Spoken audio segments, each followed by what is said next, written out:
Welcome to WCAT. I'm Kiki Latimer, and I'm your host for the Catholic Bookworm. And I'm very happy to have with me today Cynthia Linkas. Welcome, Cindy. Thank you. Cindy's written a very cool novel called Vows, which is about convent life in 1964. So right at, just about the tail end of Vatican II. So things are changing very much in the church at that time, and convent life was changing.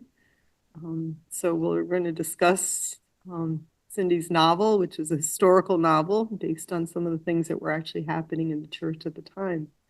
How about you start us off with a prayer? I would love to.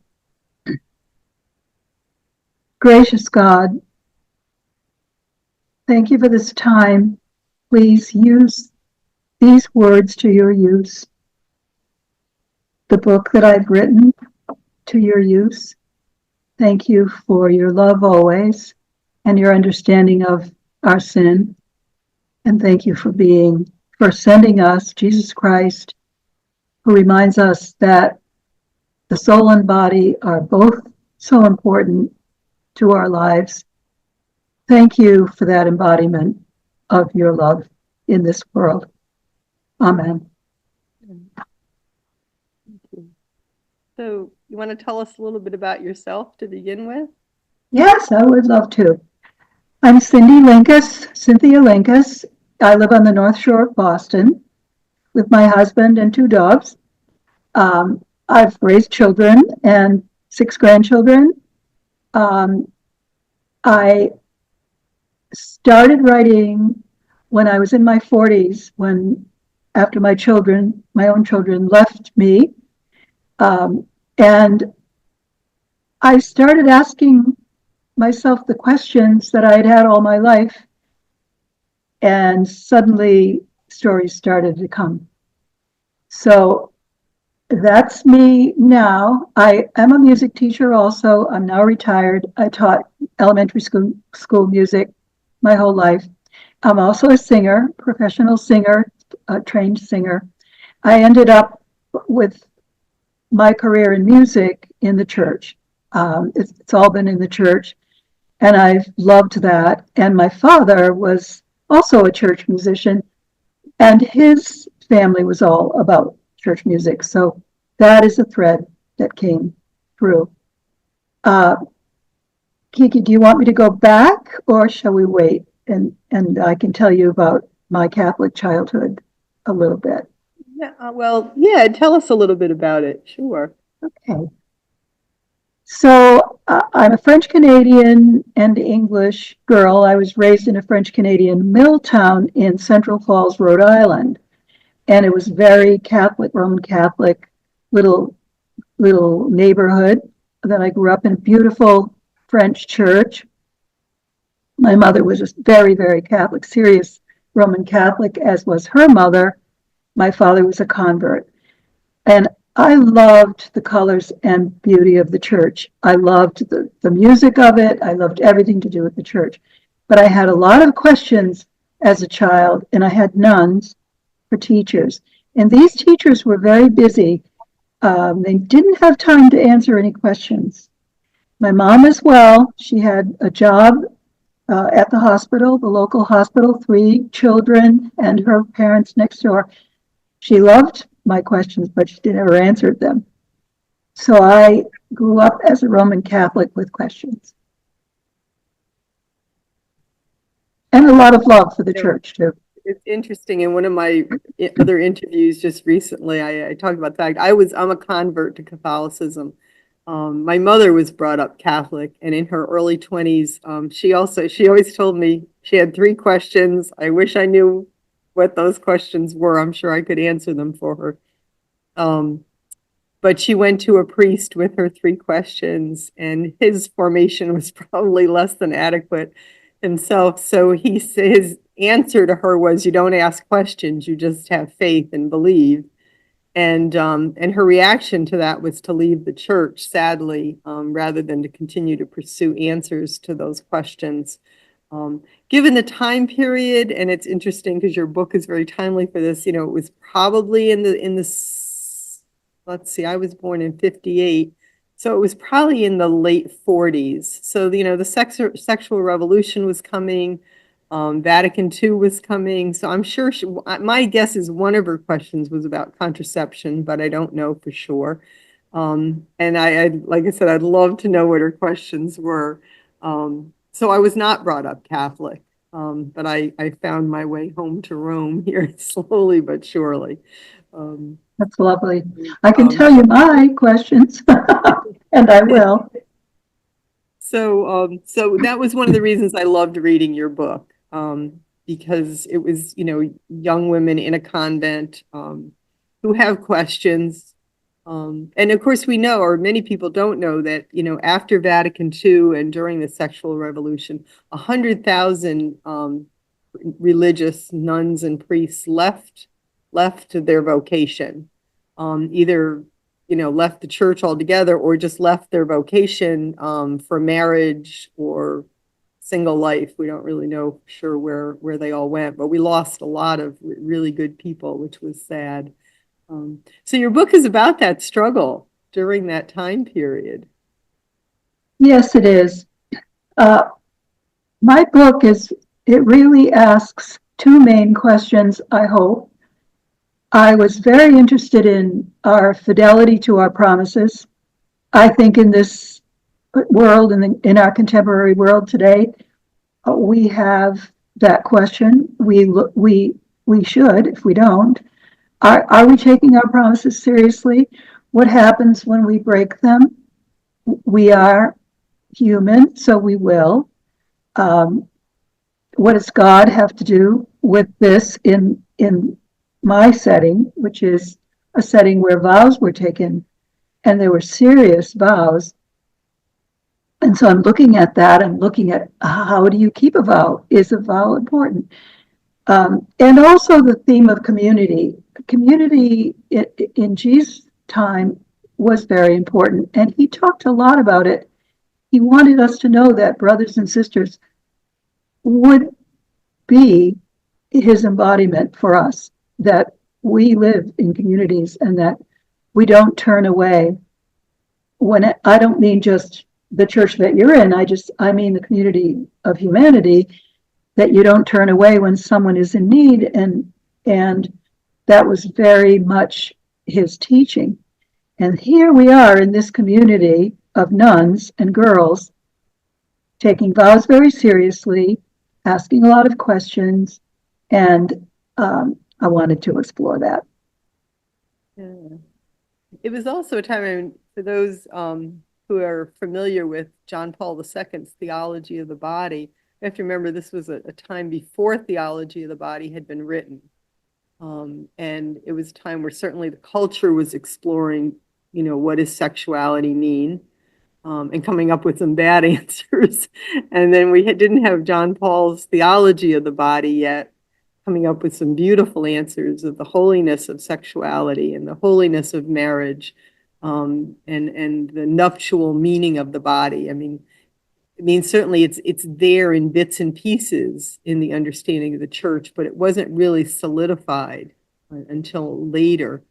So the church was really struggling with sexuality, and this choice between, especially for the young women here, they're really trying to discern between marriage and, a life as a religious nun. And for them, it's a very confusing time period. It is, Kiki, but I also want to say that unfortunately, my questions would not have been as frantic if we had not been taught all the way through my Catholic upbringing and also in this convent school that we were alive truly from the waist up, that our minds and souls were important, that the rest was not, and the body was not. And that was now these were French Canadian nuns from Quebec, and they were very much opposed to any talk of body or importance of body. So it was a very difficult time for young people in the church, and especially if you're living with them and you're a teenager and you're growing up and your body is leaking and doing all kinds of things, and wasn't supposed to exist. So I think that was my experience that drew me to explore these things.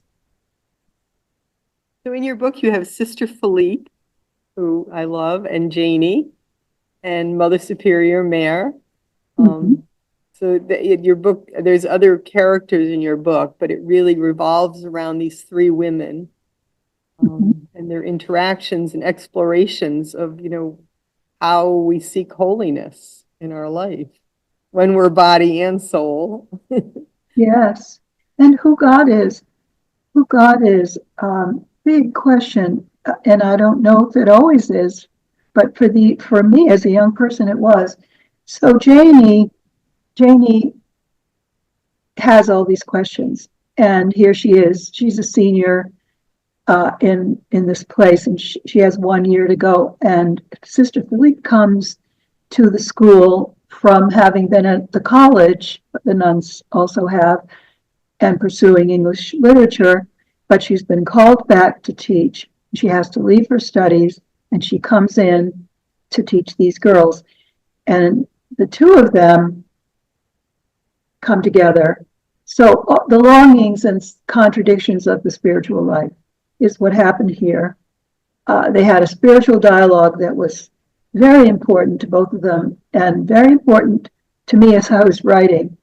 Um, that is a beautiful thing, I think, in the book, but also they become very entangled, and the arc of their search, both of their search and both of their trying to figure out what to do with their lives, kind of gets entwined. And some some tough things happen as a result of that. Well, you have Mare, who's beautiful, but she's very old school, and Mhm. and things are changing. The culture is changing, and she's got, in a sense, these two somewhat rebellious, certainly not old school young women, and she's trying very hard to shepherd them, to the best of her ability and with what's always sort of worked in the past. Yes. But it really is becoming a struggle because, the times are changing, ideas are changing. There's literature has different aspects to it that, of course, Sister Philippe wants to tap into. Yes. The vows that Sister Philippe has taken go all the way back 100 years. They've always been taken in the same way in this place. And we do have a scene in the book where the nuns are brides and they walk down the aisle. This is their novices, and they're going to take their first vows. It's a very beautiful, passionate scene Sister Philippe has done, and how important it is. So they walk down the aisle and they make their promises, and they're shepherded out to don the black habit and have their hair cut off, and then they come back in with the white veil and prostrate themselves along the altar. There are 6 of them in this particular scene, and they look like blackbirds flying, and they're on their face before God. That was a true experience of mine in the school, and it made a huge impression on me. And I'm sure it did on Sister Philippe. And so that's what she had in her experience, but she was an athlete who loved to get on the hill and toboggan and play basketball, and that's fine for a nun. It was fine. It wasn't, she wasn't transgressing doing that, but she was an intellectual, and she was pursuing a lot of intellectual thought. She felt curbed by that place and by her vows in that. For instance, right in the beginning of the book, when she begins to teach English to the girls, her first class, she has to teach Tennyson, and she decides in a moment, I think it was a very quick moment, to bring out her Gerard Manley Hopkins study that she had been doing in the college, which was forbidden at that time. He was excommunicated, and that was forbidden. And she shared that poetry with the girls. She was a little bit of a creative nun, And there wasn't that kind of freedom for that kind of academic exploration in 1964. Absolutely not. No, she was supposed to teach according to the lesson plans. Um, Mare is quite lovely about this, though. She's very understanding. She knows her women. She knows them, and she works with this. And it's a sweet thing, I think, in the book. Sister Philippe is also struggling with a relationship in her life from the past that she thought she had said goodbye to. She has a gentleman who's still very much in love with her. And and one Yes, of her big questions is, is she making she hasn't taken her final vows yet, correct? correct. And so there's still that love interest that's floating around, that she's still trying to figure out. And I think there really, certainly in 1964, again, before theology of the body, there wasn't that strong understanding that we have today of the, I mean, Monsignor Escriva, the universal call to holiness, John Paul II, the universal call to holiness, that holiness isn't something, for the priests and religious. It's something for the laity. It's something to be found in marriage. It's something to be found in single life. There wasn't a strong, it was there. It's there in the writings of the church, but it's not strongly defined. It's not clear, the way it was later on, the way it is certainly today, that we understand that you're called to holiness in all walks of life. If you're, a street sweeper, if you're laying bricks, if you're a mom changing diapers, um, if you're on your honeymoon and you're having sex with your husband, all of these are calls. You have to be holy in all of these places. You can't just say, well, I'm changing diapers, so I don't have to worry about holiness, or I'm having sex with my husband, so I don't have to worry about holiness. Mm. We have this deepened understanding and development now that, holiness has to be sought everywhere. We don't get out of it, but that wasn't as clear in 1964. It almost was like I have to choose between a holy religious life or marriage and kids. And that wasn't the strong call to holiness. So she's got this struggle of love. Can we love Jesus and be married and love someone else as well? Um, that just wasn't clearly defined for her. So it's really a terrible struggle. It is, and this place was a place of holiness and mystery, which I think we need today. People not in the church are craving this. People in the church maybe are as well. Uh, the black and white of habits, the processions with the statues, the Eucharist, the monstrous on Holy Fridays, the incense, the chant, the modal chants, all of that pointing to a powerful, great, awesome, unimaginable God.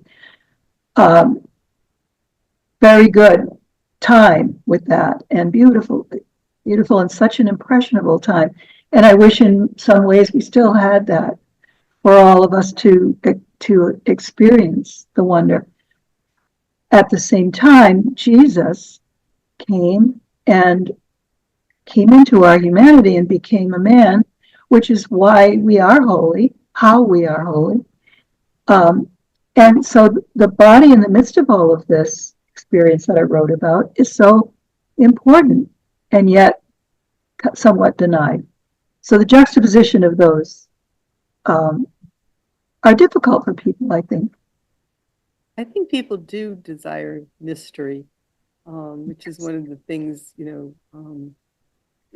I was fascinated, was it 5 or 6 years ago when Notre Dame burned in Paris, and the response of the people of Paris and France, and they're all around the world, people who like never went to church, hadn't darkened a church door in years, but all of a sudden they were like just heartbroken. And the outreach and the money that poured out to have the restoration of Notre Dame, because it's such an amazing place of mystery and beauty. And even if they never darkened the doors of it, they didn't want that lost. They wanted that there. So we do have this deep internal desire I mean, we're made in the image and likeness of God, so it's built into us. He is mystery. I mean, we can comprehend him only to the point that he's revealed himself to us in Jesus. Mhm. But he'll always be mystery on many levels to us. And so we have that desire for that. And that permeates your book. That Mhm. we're dealing with mystery, both mystery of who God is, the church, but also the mystery of what is marriage and what is this body that we're in. You know, Yes. this body is me. You know, we don't have this sort of like this separation of body and soul. You know, if you touch me, if you touch my shoulder, you touch me. You know, you don't just say, "Oh, you're touching my We are shoulder." one. Yeah, We that are was a one. heresy. I think that was a heresy in the church many years back, and maybe we had a little bit still going on in my training. That yes, that there was a deep separation between body and soul. But what happened to me in writing the book and about mystery and otherness, uh, um, yeah, what you just said, holiness, was that something would happen. For instance, the young nun dies, and she's a very good friend of Sister Philippe. She was in the novice training with Sister Philippe, and it's very sad. She's only 23, and we have to go to the wake for 3 nights. The girls have to go to the wake for 3 nights, 3 days, and they do. And they have an experience there of death. It's very scary, and it's mean and kind of difficult.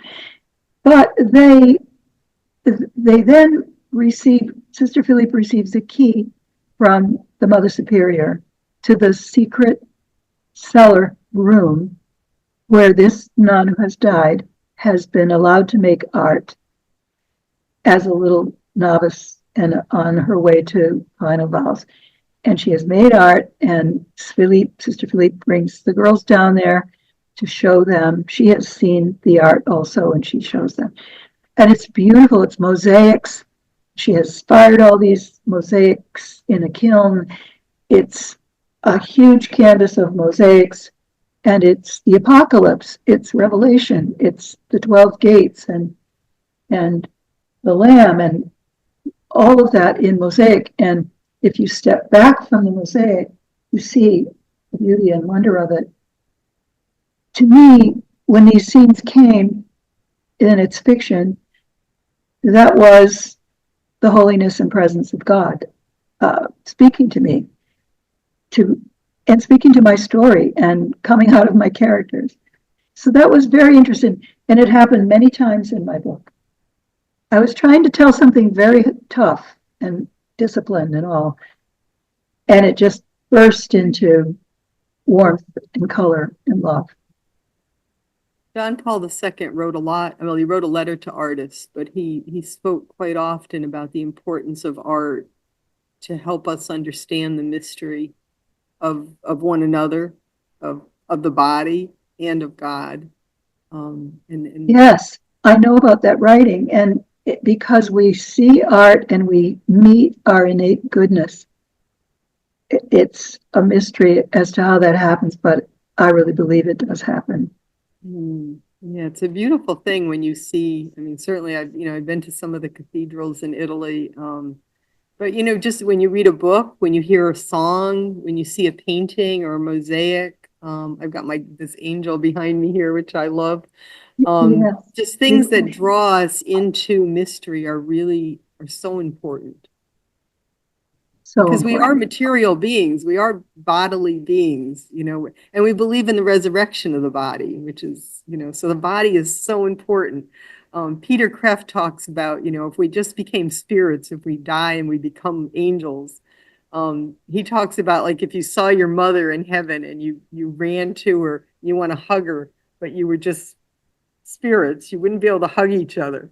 Mm. How important the body is, in love, because we want to touch one another. I want to hug my mom. We want that stuff, you recognize me through the body. I recognize you through the body. Your body's important. And Yes. we get it back in a glorified state, which is good, you know. Thanks be to God.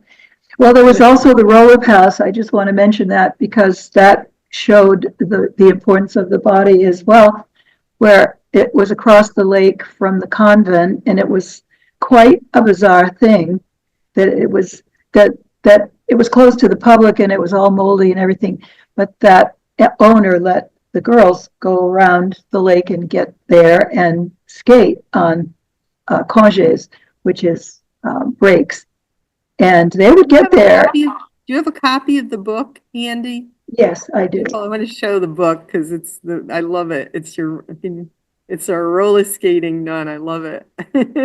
There she is, yes. Yeah, I love it. It's really cute. So they roller skate They roller skate, and they're teenagers, and I don't know what the nuns expected them to do. And this man also had rock and roll music that he would play and popcorn that he would make without butter because that was too much. But they would get there and start spinning out of control and just skate and sweat, and it was glorious. It was glorious for them, and it was kind of a symbol in a way because they could see that roller palace from the convent upstairs dorm windows every night. And Janey would always go there and look at it and meditate about things. But it was kind of a symbol of the body, the importance of the body, freedom, love, because they had so much fun there. There's a lot of fun and hijinks, and that's God too. I think sometimes, we have this unrealistic concept of holiness, especially with the religious. And, when I first began teaching at Holy Apostles and I went into the chapel and there were, about 50 or 60 young Vietnamese nuns and the seminarians, and they were all prim and proper with their habits and their veils and the whole thing. And then in the afternoon, you'd see them across the street playing tennis or basketball in their jeans with their hair flowing behind them. And I was That's like, really wow. lovely. But And, that's now, right? That's right, more these days. and then when I had two of them come to my house for my grandson's confirmation, and I have videos of them. We have a big tree in the backyard, and it has a rope with a big buoy hanging from it that the kids swing on. And I have videos of the two nuns swinging, each of them swinging on this buoy. That's And terrific. my That's favorite lovely. sister, Anna, she's in full habit, swinging on the buoy. And my husband's out there, and all of a sudden she yells, "Can you see my underpants?" It's just priceless. And we're like, "No, we can't see your underpants." And she's like, "Oh, good." I thought, it's just a beautiful memory and a beautiful scene. Like I said, I have a video of it. I'll have to send it to you. Of this joy, but the joy of play, the importance of play for everyone. So your nuns in your book are roller skating, and With the girls, yes, they're not. The nuns in my book are not supposed to really get going. They're supposed to just monitor. But Sister Philippe, of course, she's an athlete, and she's roller skated with her former lover, and that because they did roller skate a lot in that time in the Roman Catholic, neighborhoods. So anyway, I will bring about Sister Philippe's full-blown crisis to her vows now. I'll tell you that her brother, she didn't do this on purpose.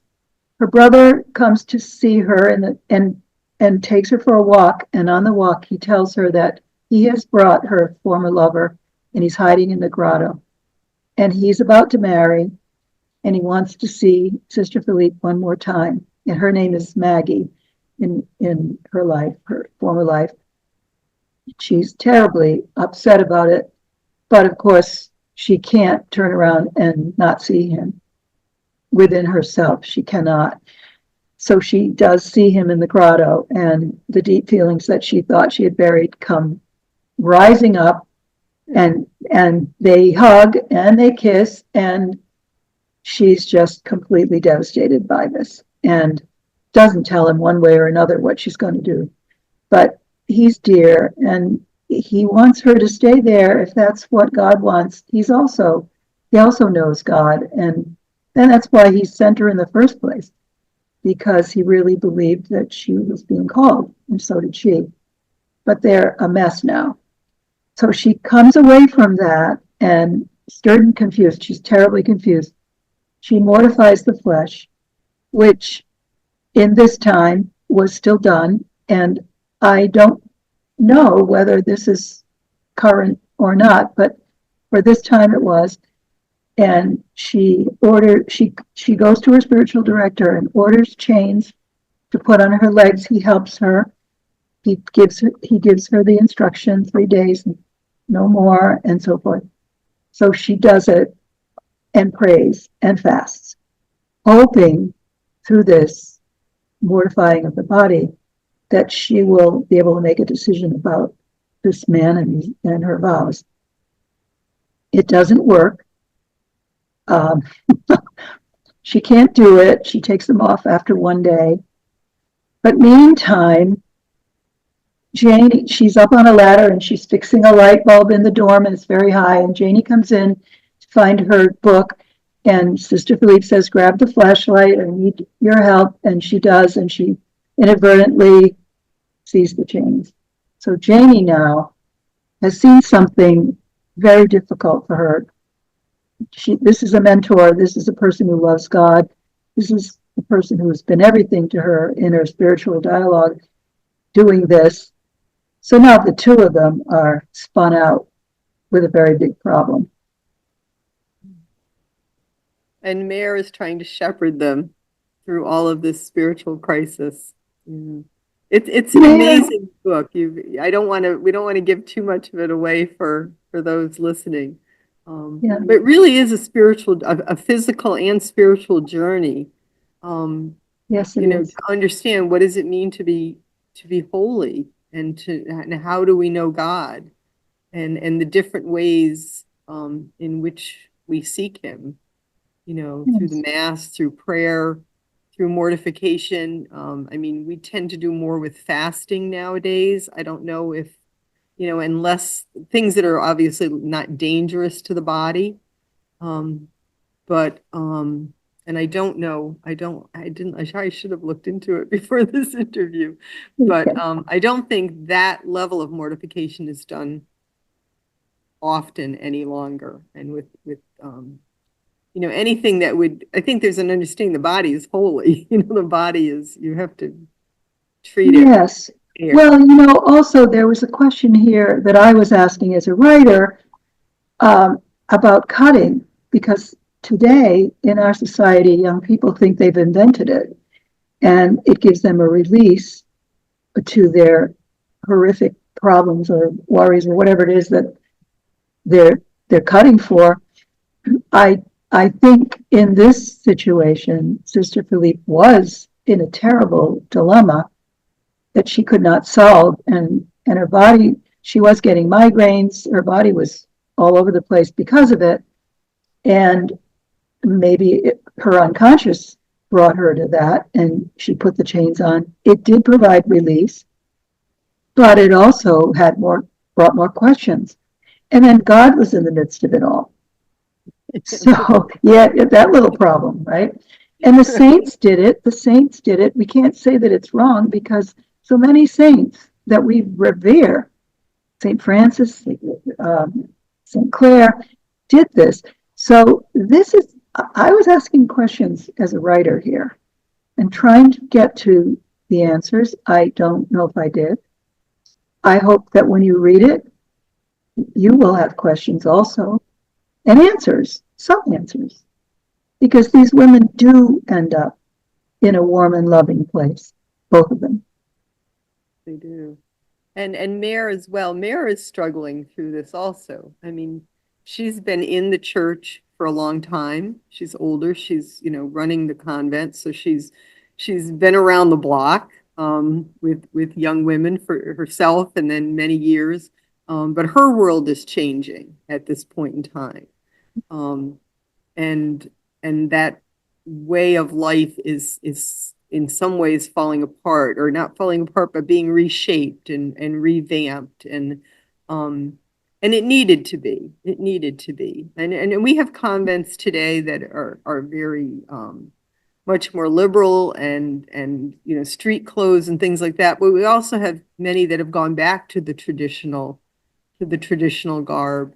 But with a new understanding, a deepened understanding of things. So housekeeping needed to be done. It was Yes. clear Vatican II needed to happen.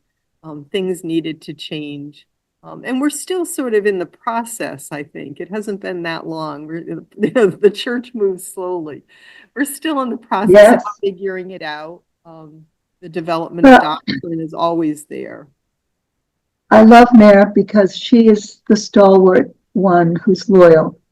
She's there and she's going to go through the changes. She's not going to leave.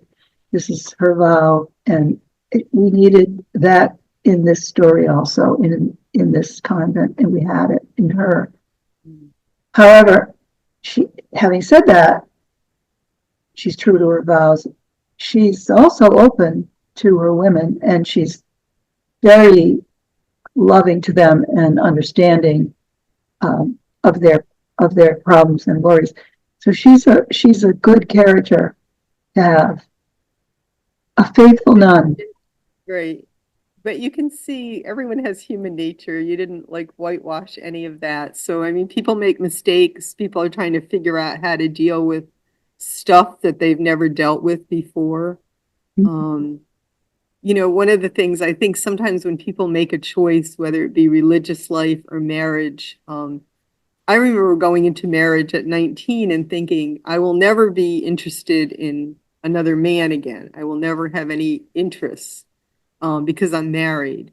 And the first time there was an interest in someone else, I was like shocked because I just assumed marriage took that away. I didn't know it was something you had to work at. I didn't know you had to work at. That'd be nice. I was literally like shocked. Like, what? Like, how could this be?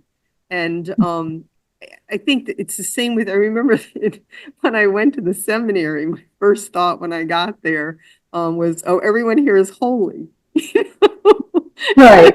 I realized, no, they're not. They're working. My husband, I came home one day and he said, oh, everybody at the seminary is perfect, you think? And I said, no, I said, I've learned it's not that they're perfect. It's that it's the one community where they know they aren't perfect. Yeah. Yeah. And they're working at it. I was really shocked by that at first, though. I was actually quite horrified by it. I think these women in my story are trying to be perfect. The nuns are trying to be perfect and not to reveal themselves to the girls and not to reveal any of their flaws or worries or questions. They really projected that, a lot of them, and that was difficult for teenagers in 1964 to believe, and that was the juxtaposition that it was happening there, the problems that were happening in the church. And the reality is we all have to work at holiness. We have to work at virtue. Vice comes very easy to the human person. But it's grace that comes from God that helps us, grace from Jesus Christ. We don't earn that. It's all about grace. We're all sinners. We all do things wrong. And we all could put chains on. I mean, to hopefully pay for what the desires that we're having that we're not supposed to have, et cetera. And that's something that we would think about, maybe would work, but it doesn't work. It doesn't work. You have to grapple with where they come from. And then there's just human nature. Somebody asked me the other day about, if you have a quote unquote sinful thought, and I said, thoughts arise. So thoughts in and of themselves, but it's when you entertain thoughts and then they move to the body, that's where the problems happen. But it's part of our nature, as our fallen nature, to have conflicts, and that it isn't easy, that holiness isn't easy. So you've written this beautiful story. of how we, in this case, it's nuns, but how all of us have struggles to move towards God, um, to figure out what Yes, to figure out what our vocation is, you know. And you're always trying to figure out your vocation on some level. There's the big vocation, obvious, of single life, marriage, or religious life, but then there's the daily vocation, like what are you called to right, today? What are you called to be doing next week? right, right. And So sometimes that discernment's not easy. it's so not easy, so not easy. And we need each other to talk about it. We need to shore each other up in this. That's back to the community where we help each other to be holy. We help each other when we fail. It's a beautiful thing when it works. It really is. And it was working to some extent in this place that I wrote about.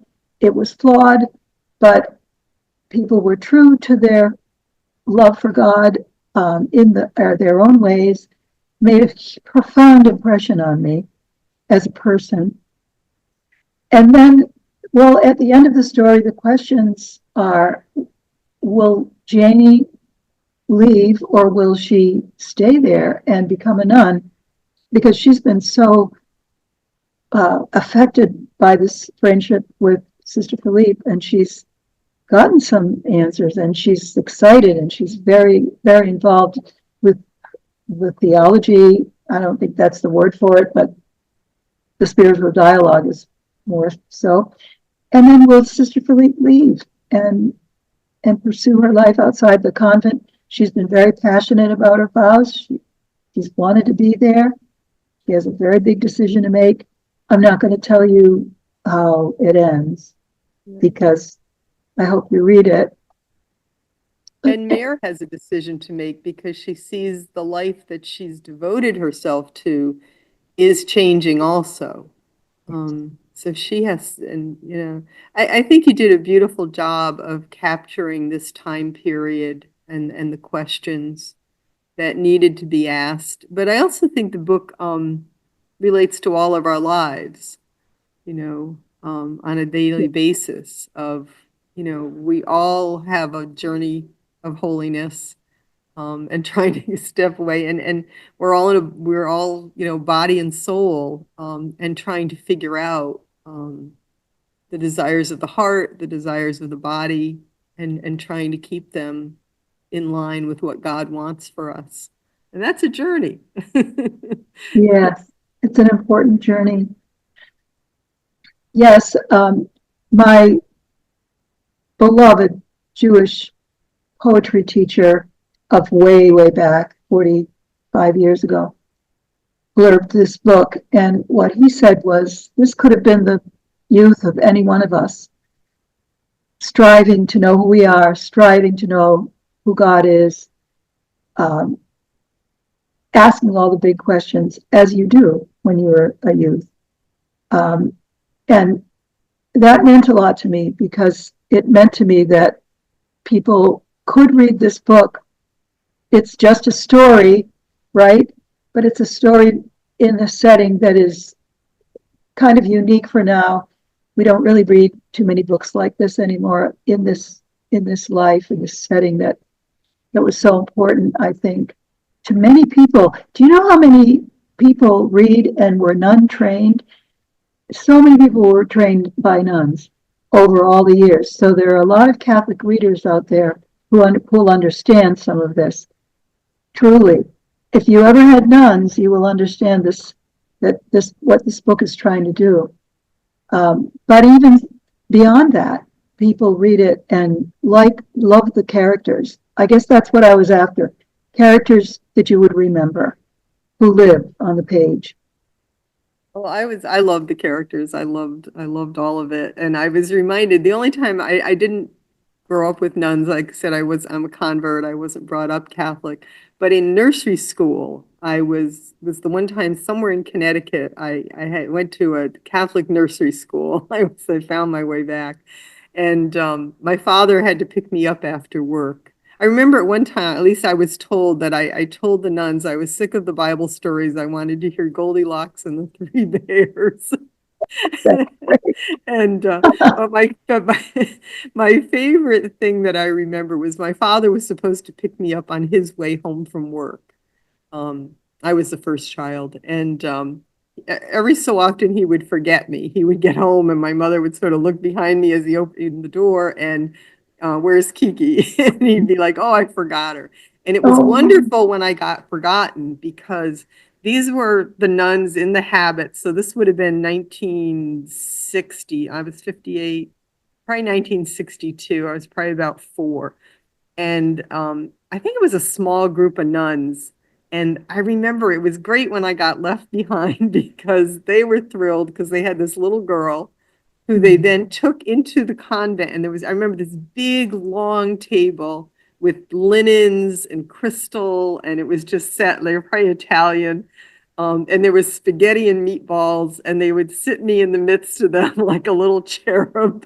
there you go. And they were as happy as I was. And by the Mhm. time my father got back to scoop me up, there I was, having spaghetti and meatballs and like the little princess. And they were just thrilled. So that was my only experience with nuns, but it was a really good one. They were really, really sweet. Yeah. Yeah, there's a big question, I think, for them about the loss of the habit, and because the habit was full of mystery and beauty for a lot of people, and it signaled their vows ahead of your speaking with them. Um, yeah, I have heard a lot of stories of people, men and women, who just revere that time in the church. And I'm glad to hear that they're back. Glad to hear that there are nuns in habit again, because I I have a grew up sweet with it. story to tell you. I don't know if you know this about the habit, and I don't know if they're made of the same material today. But I know back in the day they were made of a material called dacron, Dacron, dacron. And when my first grandchild, my grandson Cameron, was born, he was born with a heart defect. He had a valve that wasn't closing properly, and he had 3 good-sized holes in his heart. So when he was 9 pounds and like 2 months old and 9 pounds, we had to cart him up to Boston Children's Hospital, and he had to have open heart surgery. And the material that they patch the human heart with is dacron. It is the only material known that human cells will grow over. Oh, And so sweet. I've always been fascinated that that's also the material that nuns' habits are made out of. So those nuns' habits were after this story. This story, these nuns were in wool. They were in naphtha. Ah, Yeah, so the and new material then is it was dacron. a new material. Yes, Dacron probably was a lot more comfortable, Yes, a then lot wool. lighter. They dressed in these very heavy habits. Yeah. Well, it's a delightful story that we can approach in so many ways, so many different levels to it, the spiritual, the physical, just so much is going on. It's really beautiful. Highly recommend it to people. It's just there's so much to be found in it. Is there anything else that you wanted to mention that's really important that we didn't get to? Well, there's a moment in the story for me where Janey meets the God that she has so pursued the whole story, the whole way. And I think it's important to mention she steals a habit and puts it on. I won't tell you the reason she's done this because it's too long. But she goes in the girls' bathroom and she puts this habit on, the whites, the black, the wimple. She doesn't know what she's doing, but she's putting it on so she can go in the nuns' library and read some stuff. She has to find out. She's so curious. And as she puts it on, she feels that suddenly she's sinking into God, and that Everyone will know who she is. She won't have to ask any questions anymore. She is this person in a habit who loves God. And it's a moment of holiness for her. And it's a moment of, she didn't feel called by God to be a nun at that point. She just feels the living God. And I think it makes more sense when you read it in context, but it's a very important moment to me, because I think when you're seeking and asking questions, it's so important to arrive somewhere in a story. And not that she's going to go forward at 17 and know everything and be God's for the rest of her life, but this was an arrival for her of Well, holiness. St. Paul tells us to put on the garb of the armor of holiness. He tells us to put it on. Mm-hmm. Whether you're going to become a nun or not, you put on the garb of holiness. Mm-hmm. If you want to seek happiness in your life, it's really important. Yeah. Yeah, that's beautiful, Kiki. Do you want to show us the book once more? This is Sure. Vows by Cynthia Linkas. Available through En route Books and Media, and certainly on Amazon. You want to go the easy route? I'm lazy. I always order everything on Amazon. But beautiful, beautiful, beautiful book, beautiful story about how really the universal call to holiness, but how it was struggled out in 1964. Thank you so much. Really love it. Thank you so much. I enjoyed it very much. I'm glad we were able to do this. Me too. You want to end us with a prayer, Cindy? Yes. Gracious God, you give us words. You are the Word made flesh. Help us to be grateful, to spread our gratitude for these words to all we meet. Thank you for the art and music and words and beauty in this world that only reflects you.